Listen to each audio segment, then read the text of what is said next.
A few years ago, I went hiking in northern Oregon with 5 close friends. Although we had planned the trip for months, we had no control over the weather, which had turned especially snowy and cold upon our arrival. Regardless, we decided to carry on with the hike. We were all quite experienced and well prepared, so none of us really gave it a second thought.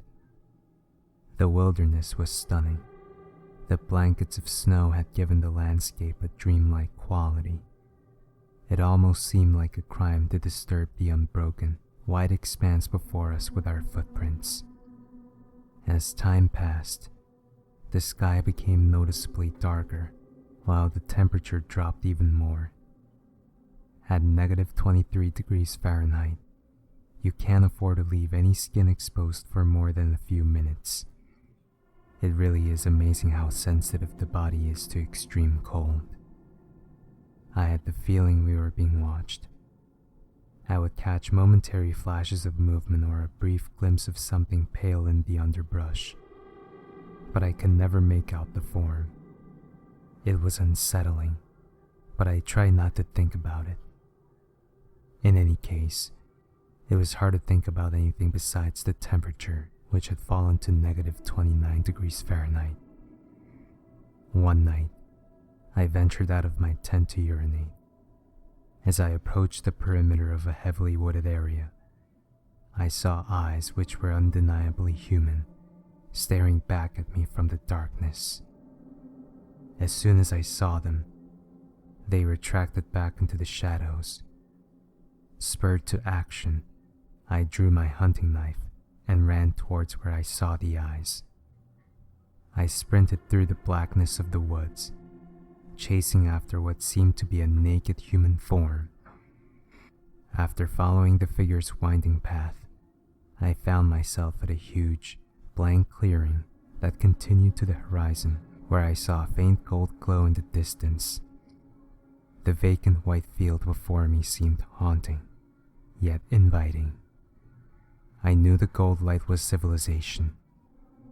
I had no choice but to go there, since there was no chance I could find my way through the woods back to the campsite. I started walking. The frigid air pierced my layers and made me gasp for breath.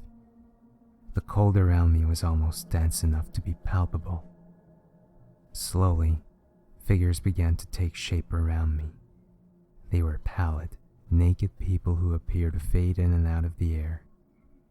All of them were staring at me and speaking in hushed, synchronized whispers. "Set yourself free."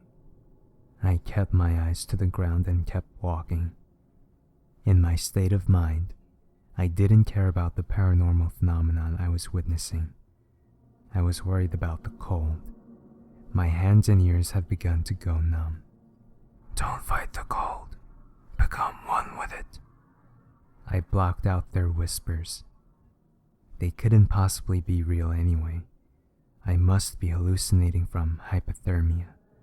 Is that possible? "You've reached your limit. Now embrace the cold and be liberated of all limits."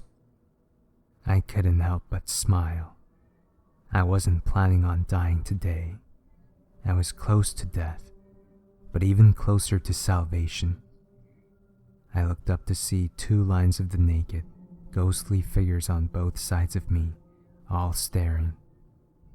"Don't curse the cold. You can't understand its beauty until you transcend the confines of living." Ha! Don't they understand that the confines are what give life value? Of course death sets you free, but that would be meaningless without the vulnerability you face in life. I shivered. At this point, my hands, ears, and nose were completely numb. "A new existence awaits you, one without fear or pain." A gust of frosty wind stopped me in my tracks. The cold was agonizing, but I wasn't ready to give up. I was the most tired I had ever been in my life, but I couldn't lie down. Not yet. "Do you take pride in your weakness? Why do you fear invulnerability?"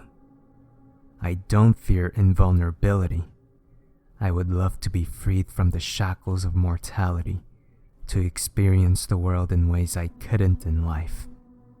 My vulnerabilities prevent me from truly living out my dreams. But no, I can't die now. Suddenly, a white, naked ghost appeared in front of me with a grin on his face. Then join us. The wind stopped. Silence filled the air. I looked at the spirits around me, unburdened, at peace, free. My whole body was tingling with frost. I took off my jacket, threw off my gloves and hat, and pried off my boots. I shed every piece of clothing I had, and I threw myself on my back. I gazed at the stars above me. Even as my vision started to fade, I smiled when I realized I was viewing eternity.